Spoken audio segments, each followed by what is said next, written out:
and you combine it with cloth and hair movements, you get this kind of effect and the characters start to really come to life.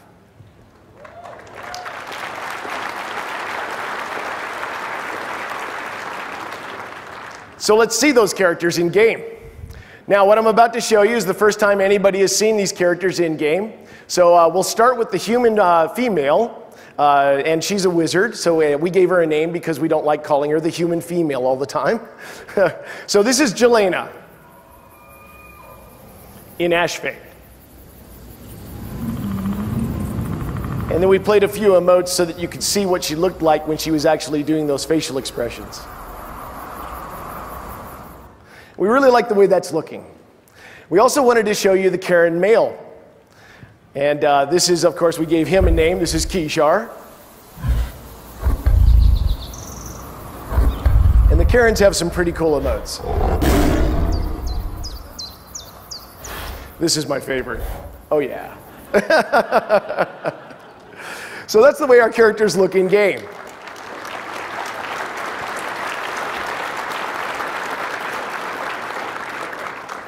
Now we wanted to make sure that when you're moving around from point A to point B in the world, that it was a really fun experience. I mean, we do a lot of walking in these games because we're exploring all the time. So we wanted to make sure that that was a really, really exciting experience for you. So what we're doing is we're adding a parkour-like, what we call heroic movement system into the game.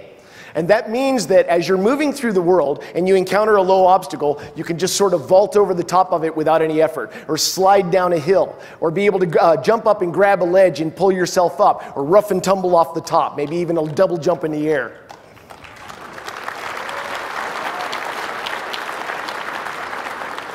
And I don't want to just tell you about that, I want to actually show you. So let's revisit Jelena and Kishar as they go through the canyons of Ashfang. So there's that slide. She does a little double jump in the air.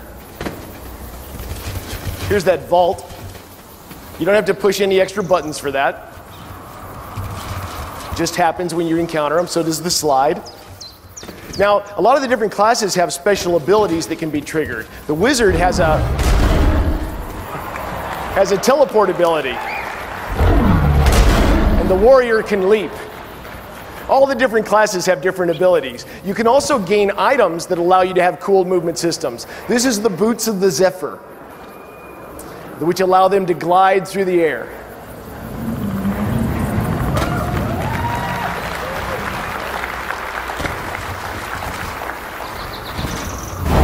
Little flash. Watch the Karen now. That's his sprint.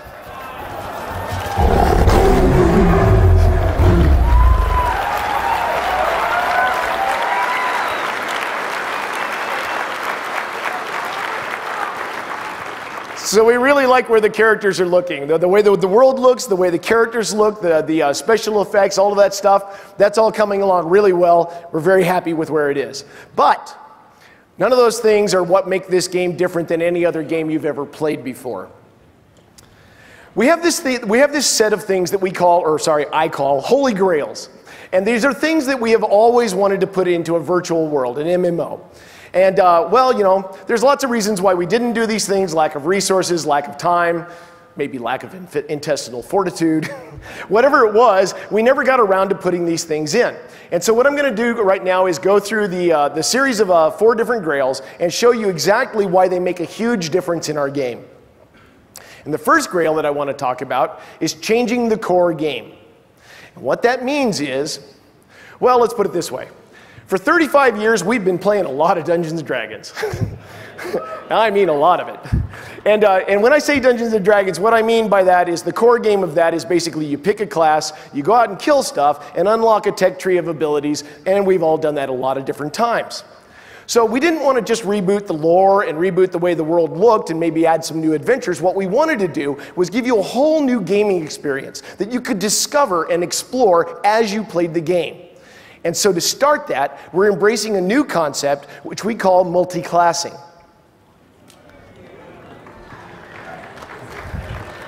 Oh, you haven't heard it yet. What multi-classing is when you start the game, there's 8 different classes that you can pick from. Each class has a couple of weapons that you can choose and a handful of character abilities that go with it. And then as you go out into the world and you start exploring, as you do adventures and as you talk to different NPCs, you'll find opportunities to acquire new classes, to collect all these different classes that are out there. And there's more than 40 or so classes out there in the world for you to explore and find. And as you find those classes, you can play any of them at any time, and you can mix and match the different character abilities to create a class that's exactly what you want to play. So the more classes you find, the more you can customize your character.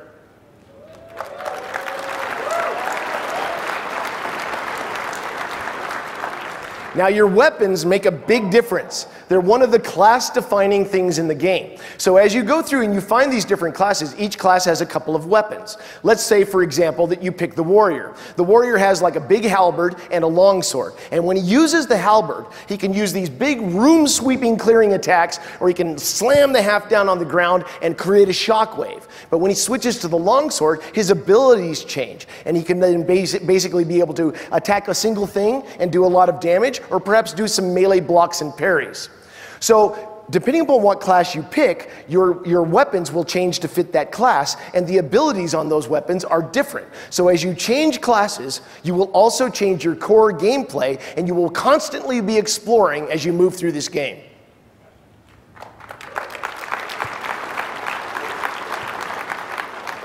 And we have a lot of weapons. In fact, one of the things that you'll find as you go through and you start advancing your characters is that you can mix and match little pieces on those weapons to actually change what they do. And in fact, it's a very visual thing, and when we get around to talking about crafting, you'll see that the crafters have a lot to do with this game.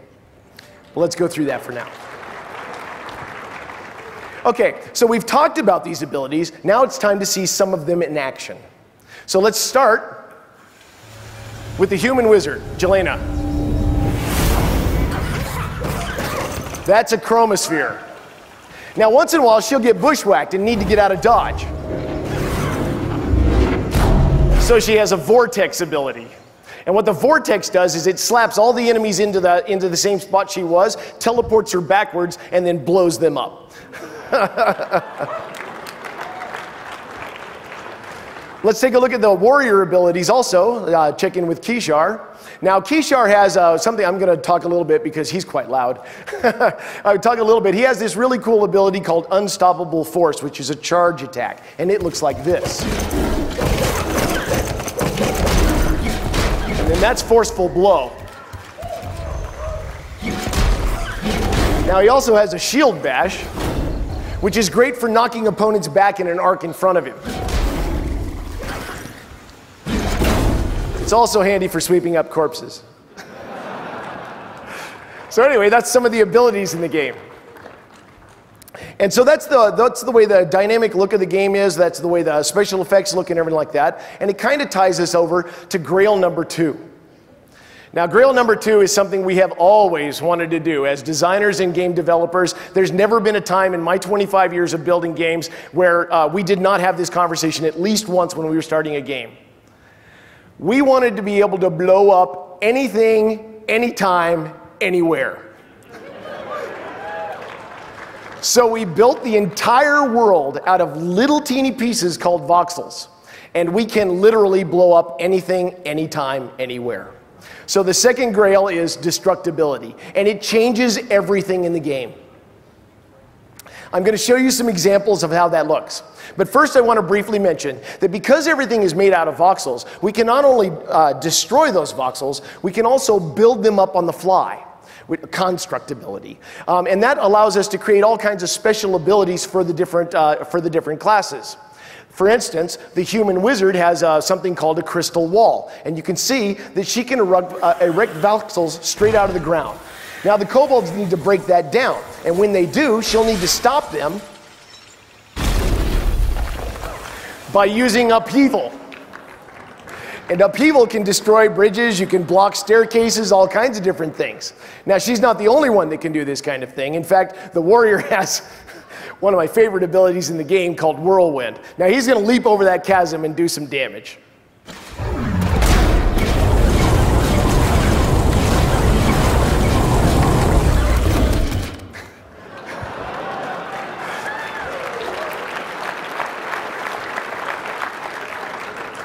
So that's destructibility, and it changes an amazing amount of stuff in the game. Because not only is it fun to just rip the crap out of a battlefield, but it's also amazing what we can do with scenarios at that point too. You can imagine a player versus player scenario where one side is protecting a castle and the other side has catapults, and they're destroying the keep and trying to get into the courtyard. Or perhaps like a player versus environment scenario, where perhaps there's a floating island moving through space, and if it gets somewhere bad, it's going to be bad for everybody around, so the players are literally trying to destroy it as it moves. This kind of destructibility allows us to create a game experience you've never had before. But it's still only Grail number 2. So, let's talk about Grail number 3. Grail number 3 is what we call a life of consequence. And what it really means is that we completely redid the way AI works in our game. But first, before we get to that, as you play this game, you're going to be making decisions. And those decisions will have consequences. What that means is the game is remembering everything you did. And it's reacting. The different NPCs, what quest opportunities are available, all those things are reacting to you based on what you have done. But it also changes what we can do inside the game, and that's where we get to talking about emergent AI. Now, the best and the easiest way for me to describe how that AI works is to run you through an example. So here's a concept piece of something we all know and love, Crushbone. Now, Crushbone's full of orcs. So let's take a look at the way orcs look in our game. That's an orc. Okay, now we all know a lot about orcs. They are what they are. But basically, they really want to get a lot of gold, and they want to do things that are really nasty to us. We know what they don't like is cities. They don't like to be around cities because cities have guards. And guards are just something that will always be bad for orcs. What they do like are lonely stretches of road where the occasional adventurer will walk by with a fat purse, and they can knock them over the head and take everything they own. Now, we know also that they don't like getting their butts kicked. It happens a lot, but they don't like it, okay? So that's the way we set up everything in our game. Now, in a normal MMO, you'd come out here, we would set up a static spawn camp next to that lonely road, and it doesn't matter whether it's launch day or 10 years after launch, you're gonna walk down that road, and there's gonna be that orc spawn camp, and every 15 minutes, they're gonna spit out a new batch of orcs. That's the way these games have worked for a long time. But our game is different. What we do is we tag everything in the world with what it is. The game is constantly polling the world to find out where the guards are. How often people have gone down a lonely stretch of road to find out whether it's lonely or not. And so what we do is we create orcs and then we just release them into the world.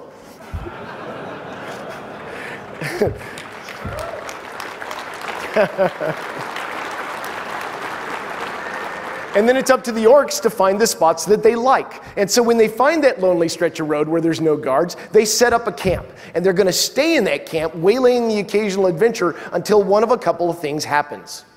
The players might go to a city and alert the guards, and the guards might start patrolling down the road. That would be something the orcs don't like. The adventurers might stop going down the road, in which case there's no gold going back and forth, and the orcs don't like that either. Or the players might kick them around a lot.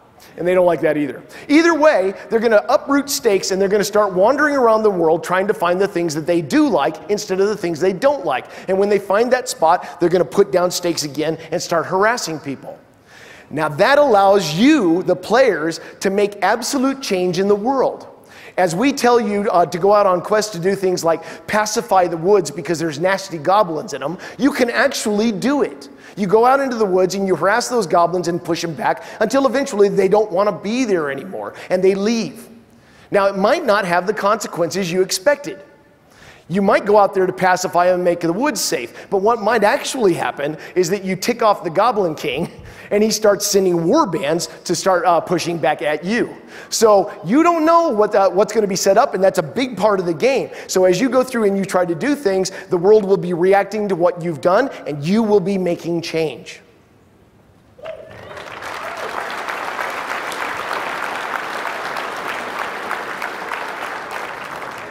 Now that was a lot of talking, so let's see some more action. This is a combat scene where Jelena and Kishar are going to fight against an earth elemental.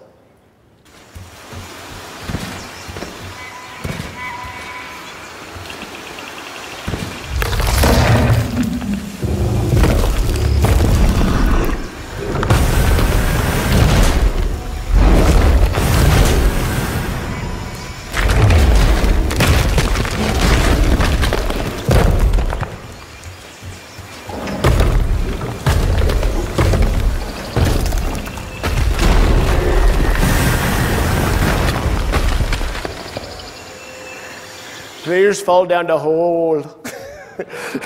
So, okay, what you just saw is actually reasonably common in our game. There's all kinds of different areas where stuff like that might happen because of destructibility. You see, because we're not just building a surface world this time. We're building a world that has many, many, many tiers of depth to it. And in fact, it looks like this. So what we do is we procedurally create. Go ahead.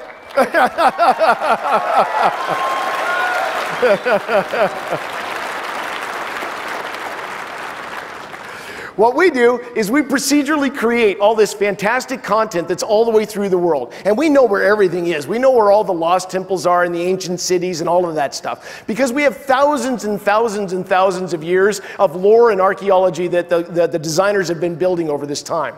We know where everything is. We have all kinds of lore, and you'll be seeing a lot more of that when you go to the panels. But what that means is, as you explore through all these tiers of depth and stuff in the world, you're going to uncover all these dynamic quest opportunities. And as you explore through them and you choose what you want to do, and remember, the world is destructible, so you don't have to wait for us to reveal it to you. You can just pick up a pick and start making a tunnel. You can just explore through this whole area organically whenever you want to. And as you explore through this and you find these different quest opportunities, occasionally we'll have earthquakes or events in those quest opportunities will collapse caverns and stuff like that, and we'll recreate new areas procedurally. So as you explore through the world, it's constantly changing and you're constantly finding new content.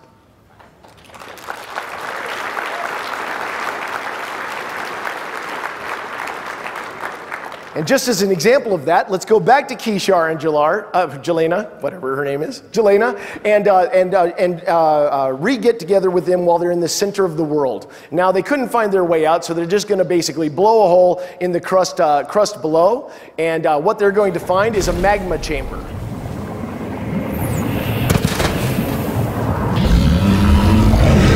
And that's Avoid Goliath.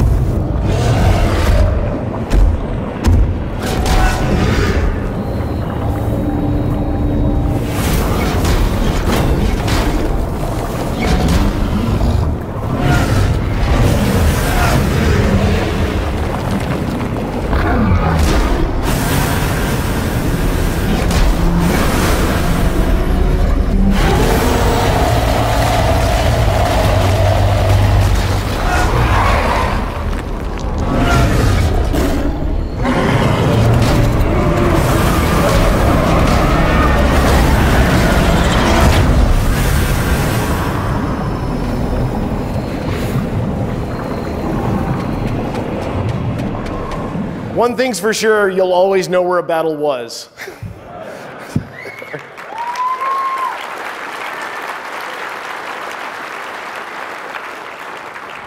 Okay, so that leads us to Grail number 4. And this is a big one, because what we've had so far is destructibility, which is impermanent change. The world heals back after you destroy it a lot like that. And then there's also emergent AI, which allows you to actually change the world in a local area around you. But most MMOs, most virtual worlds that have ever been created, are generally very static. They never change over time except for the occasional expansion pack, which might change a thing here or there. What we're doing is we're going to embrace a concept that we call permanent change. And the way that we're doing that is through a mechanism that we call rallying calls. And rallying calls are this really cool way to set up a story that takes a long time for players to work through, but constantly and permanently changes the world as you go through it. The easiest way for me to describe that is through an example. So we'll start with what we call the raising of Halas. So the Combine Accord sends you out here to go out and set up the city of Halas. And of course that starts out as a little tent city. And nobody knows what's in the area, so there's all kinds of little dynamic quest opportunities that appear. Just so you understand what a rallying call is, I think everybody here knows what a public quest is. All right, okay, cool. So with a rallying call, it's kind of like a public quest. It is different, but it's kind of like a public quest where every single person in the game is on that rallying call together at the same time. And it's going to take 2, maybe 3 months of real time for it to be accomplished. But the trick is, you don't know where the stages are. You don't know what events will trigger the story to move forward. And it's different on every server. You'll progress it a lot differently, and we'll show you that as it goes through. So when the Combine Accord tells you to go out here and establish that tent city, now you can ignore what they said and just explore out on your own. That's always an option. You can go do anything you want to. But if you want to participate in the rallying call, then you want to go to that tent city and start finding the little ways that you can participate in it. One of the ways that you might be able to do that is by more of a crafting sort of thing, by gathering resources, helping to build a palisade log wall around the city, so on and so forth. You might also get together with your friends and form a group and strike out into the woods to find out what's out there and possibly pacify any dangers that you find. And that's where the fun begins, because you don't exactly know why the next stage might trigger. It might be because you got the log walls up, or it might be because you pacified the goblins in the woods too greatly. Whatever it is, you trigger the next stage of the rallying call, and what might happen then is that the goblins start showing up and burning your outlying villages. Now that creates a whole new set of dynamic quest opportunities. You can help to repair the buildings, you can help to defend them against the goblins, you can try to find out where the goblins are coming from and pacify them out there. In addition, you might, the townspeople might actually create a quarry because they want to build stone walls now that the goblins are burning stuff. So as the villagers dig down into the ground, they're going to uncover some of those tiers of depth I talked to you about, and things might start coming out of the tunnels. So then there's more quest opportunities, defending the quarry workers, exploring those tunnels, etc. Additionally, you might want to help build those stone walls and make that permanent change that I was talking about. Eventually, you're going to erect those stone walls and make a really great keep, or pacify the woods too much, and eventually you're going to really tick off that Goblin King. And he's going to go off and make some allies with the gnolls and the orcs, and they're going to come back with a big siege army. And when that siege army is sitting there, this is what we'd call, this as an example, is the final stage of that rallying call, is the Siege of Halas. Now, there's all kinds of new quest opportunities, of course, stopping the catapults, fighting against the things, defending the walls, perhaps combating against espionage or preventing sappers from undermining your walls, so on and so forth. And then, of course, we have some randomness that comes in because the quarries got abandoned. Now the monsters might be freely coming out and not only messing with you, but also messing with the gnolls and orcs and goblins. So all of those things continue until eventually the players do enough damage to that siege army that they break its back and it retreats. Now that's the end of that rallying call. And what would happen at that point is we would roll out a new rallying call somewhere else in the world. And it's not always somewhere else in the world. It might be here again. We might destroy the city that you just helped build. All kinds of things can be happening on a regular basis. And the really cool thing about this is that after launch, a couple of years down the line, when one of your friends says, hey man, what was it like back at launch? You're going to say, oh my God, Halas didn't even exist back then. That was before the Dragon Army attacked. That was before the Civil War. You know, you'll have all these unique stories. And as the world progresses, it will constantly change. You'll be constantly finding new experiences. And in fact, it's almost impossible to create your same gameplay experiences if you roll up a new alt. Because honestly, not only do you have to make exactly the same decisions to even have a chance at that, because remember, the world's remembering everything that you've done. But the world has changed underneath you. So you're going to need to constantly explore and find out about this world as you move through it. Right?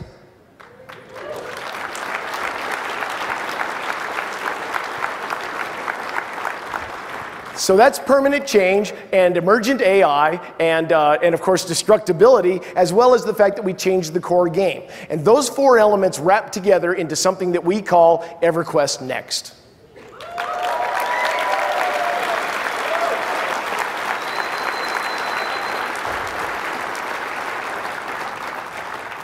And to be honest, that's enough, but that's not all. I mean, we're really happy where that game is. That's an MMO that every single one of us wants to play. We're really excited about it. We're we're jazzed to bring it to you. But there's something else that came along the way. Because when we started building all of this, well, before I get to that, let me show you one last scene of carnage. Because carnage is always fun. Sometimes the monsters can get big. Let's see what that Karen's running away from. That's the iron golem.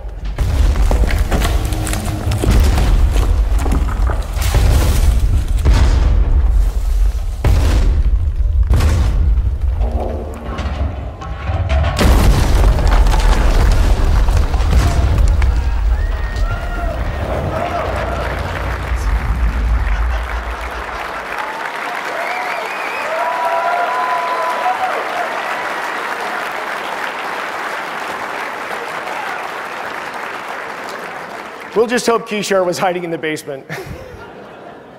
So anyway, like I said, we're really excited about that game. But as we built it, we had to build all kinds of special tools that allowed us to make something special. And by the way, that's Fiona in the game. As we started to build something special, we needed to assemble tools that none of us had ever used before because they had never existed before. If you're going to build an entire MMO out of voxels, you have to make some pretty cool tools. So we did that, and we started putting them together, and one of the things that came up that was really cool was, well, all the devs started spending all their weekends and their nights and stuff like that one-upping each other, trying to build something that was really cool, because the tools were that good. And it didn't take us long before we realized that what we really wanted to do was give you guys the same tools that we had so that you could help us build EverQuest Next.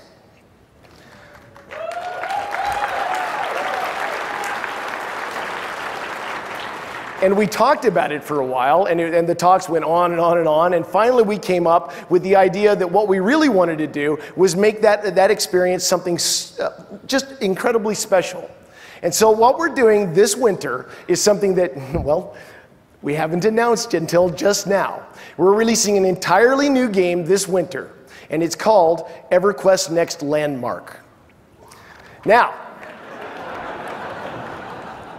surprise. So what EverQuest Next Landmark is, it's a huge collection of worlds that are all persistent, of course, just like any other MMO world that you're experienced with, you know, chats and guilds and all that other stuff. They're persistent worlds, but they're all procedurally generated. Every single one of them has continental land masses that are completely different than every other world. And what we're going to do is give you all the tools and all the materials that we're using to build EverQuest Next, and we're going to just let you go.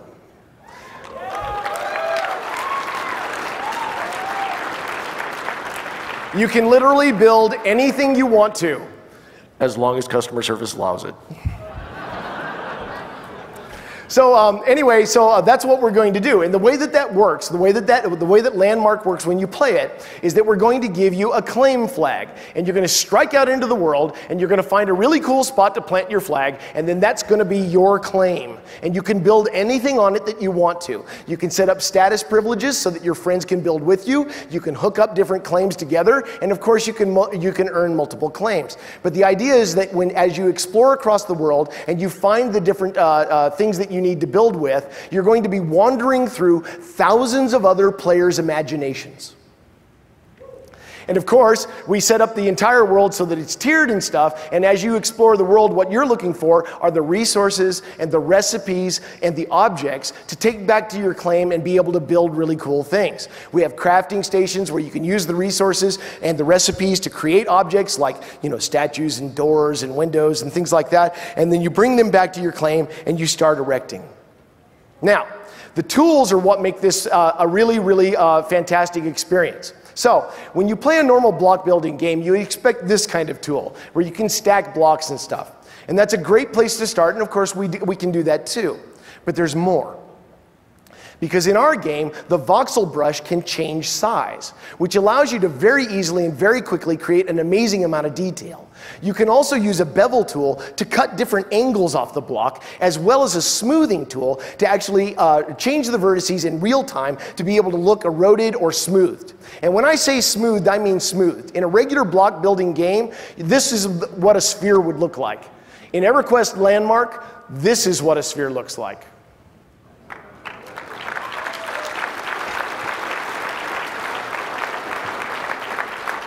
Now I want you to think back. Everything that you've seen in the game so far is made of voxels. The image didn't change. There we go. Everything that you're seeing in the game so far is made of voxels. And so that scene right there is entirely made out of very, very small blocks. And everything that you've seen so far is also made out of those same voxels. So what we can create, you can absolutely create. And I'm telling you, it's actually a fun experience. Now, this is a time lapse of actually building. It represents about 22 minutes of real time. And as you can see, maybe they stack blocks to start with, but with those tools, it's really easy to make things look eroded and smoothed off, and it's very, very simple to use.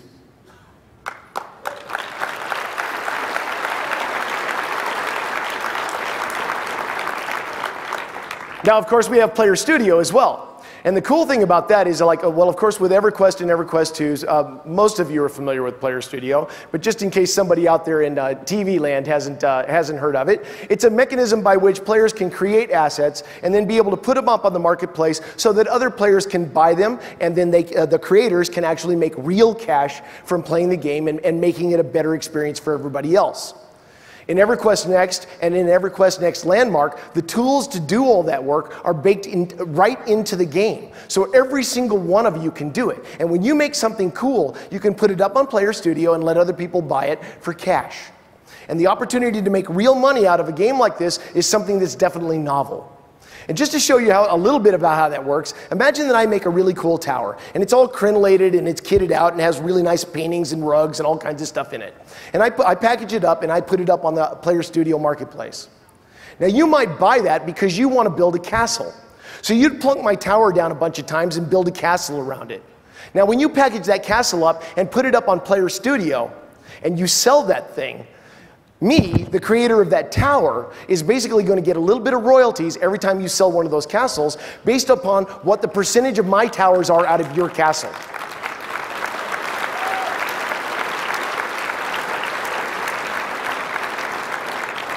So your creativity is always preserved, and you can do as much or as little of this as you want to.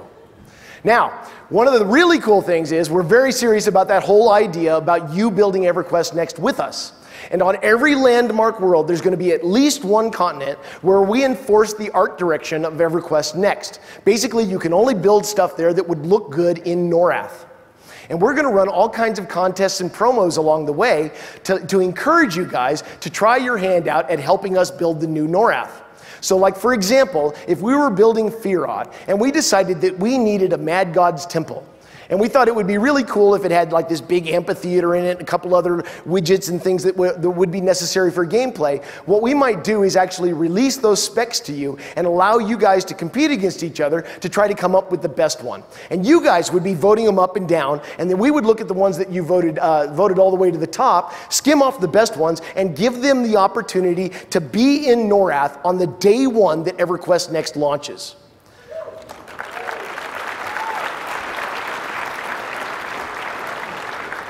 This is literally the first time that anybody has ever made a game where the players could create stuff and work with the developers on a regular basis all the way through the creation of the game to be able to create something that's magnificently new. And we're really excited about it. As we develop all the different materials and tools and concept art and stuff for the different areas, we're going to be releasing all of it to you. And then, as I said, occasionally inspire you with new ideas of things that we might like. And when you create it, we'll put it in. This is something that we're very serious about. And as we go forward, you'll see on EverQuestNext.com that we'll have a feature called Roundtable, where we'll actually be having regular discussions with you about what we want to do, what priority order we want to do it in, and all of those things so that you can participate with us and give us feedback on a regular basis. We want this to be your game just as much as it is ours.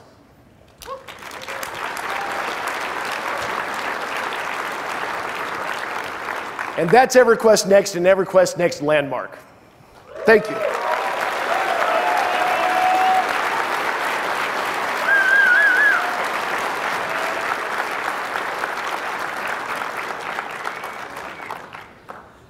So to cap this off, I wanted to bring up the team that is actually creating this game for you so that you can see those crazy people in person.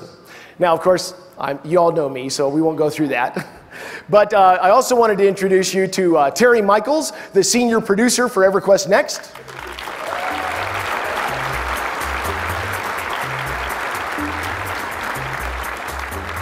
The creative director for EverQuest Next, Jeffrey Butler.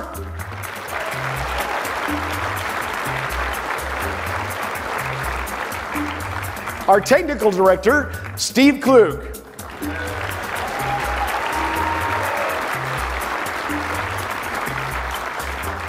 Our art director, Rosie Rappaport.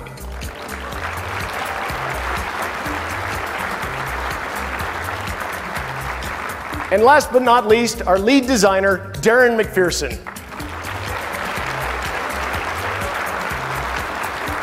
So these are the directors of a wonderfully talented and fantastically experienced team that's putting this all together for you now.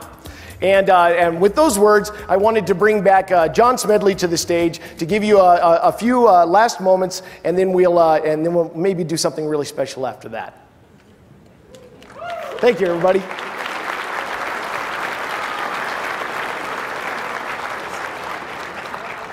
So hopefully you guys like what we've thought up. It's a lot of fun. What do you guys think? You like it?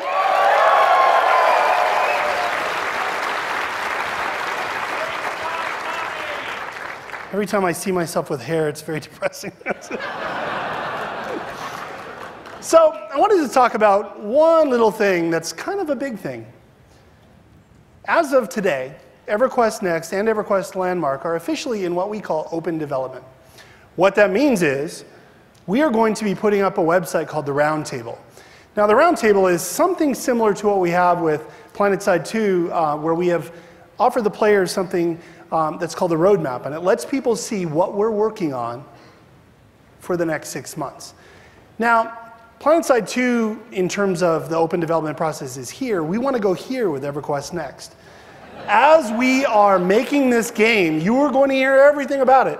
Now, you're not going to hear all the mysteries and the stuff that we want you to experience, but you're going to hear about the process of the development. We're going to hear from you directly. You're going to vote on the stuff you like and the stuff that you don't like. Now, what that means for you is that you're going to be making this game with us. As we launch EverQuest Next Landmark, which is this amazing MMO that allows creativity on a level that nobody has ever seen before, you're going to be able to make stuff there that's your imagination. You're going to have a lot of fun. But you're also going to be able to make stuff that actually makes its way into the game. That's a very, very powerful thing for us. It lets us and you make our game together. We're super excited about that. You can expect EverQuest Next Landmark later this year.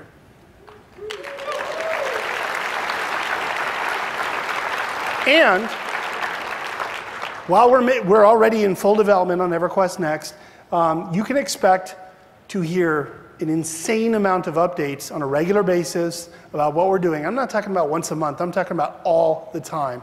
The developers are going to be interacting with you, and you are going to be able to change the direction that we are going. We are here to make our game. So we thank you for that. So, are you guys interested in seeing anything more on EverQuest Next, maybe? That didn't really sound like it. Okay, Dave, never mind. All right. Dave is going to let you behind the scenes here just a little bit. What we're going to do is we're going to show you a little bit of the game live right now, like in a way that you've never seen it before. We've never shown it to anybody this way ever.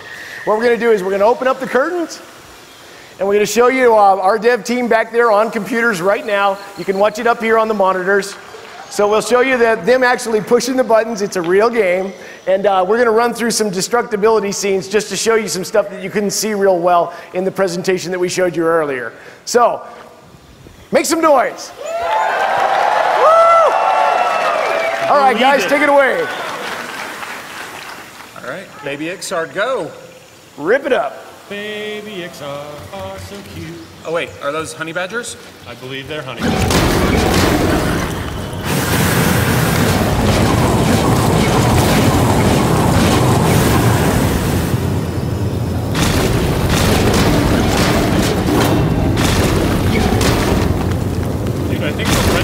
Space. You gotta be careful.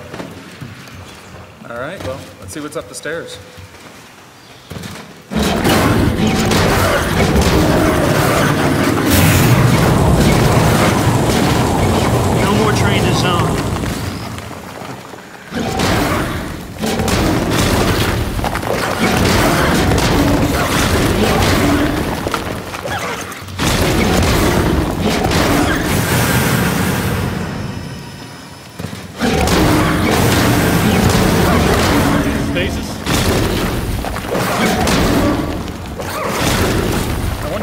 have. Can we get someone to res the ranger?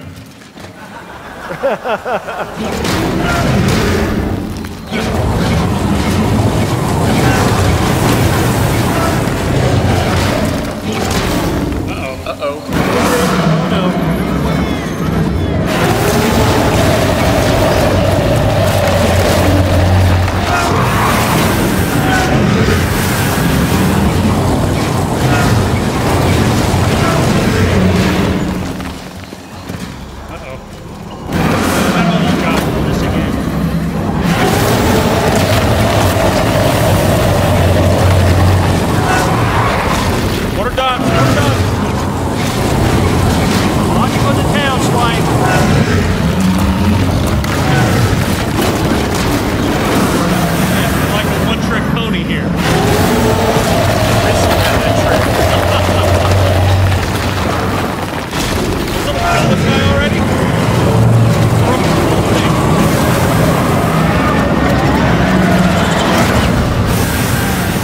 That's what we call a death of consequence. I don't think we're getting our deposit back.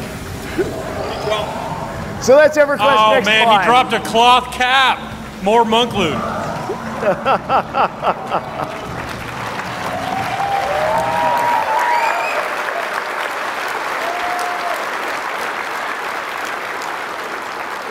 So thank you everybody for coming. That's EverQuest Next and EverQuest Next Landmark, and I'm telling you, we can't wait to give it to you just as much as you can't wait to play it. Thank you.